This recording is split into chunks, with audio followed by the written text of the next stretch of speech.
Nifty 50 2025 23 ઓક્ટોબરનો નિષ્કર્ષ.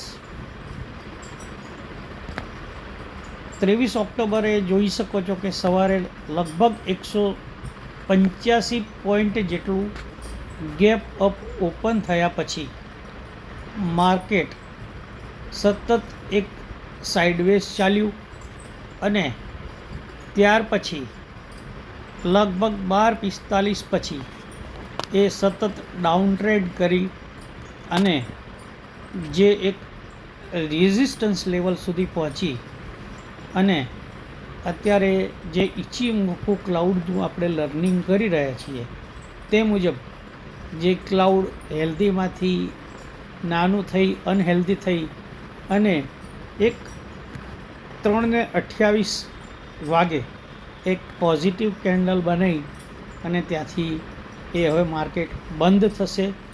એટલે જો આ કેન્ડલ પછી બીજી એક કેન્ડલ પ્રીવિયસ હાઈને ક્લોઝ કરી અને એની ઉપર ગ્રીન કેન્ડલ બને તો માર્કેટ અપટ્રેન્ડમાં જશે એવું ધારણા કરી શકાય, પરંતુ એ સિચ્યુએશન હજુ આવી નથી. નરેન્દ્ર રાઠોડ, જય સ્વામિનારાયણ.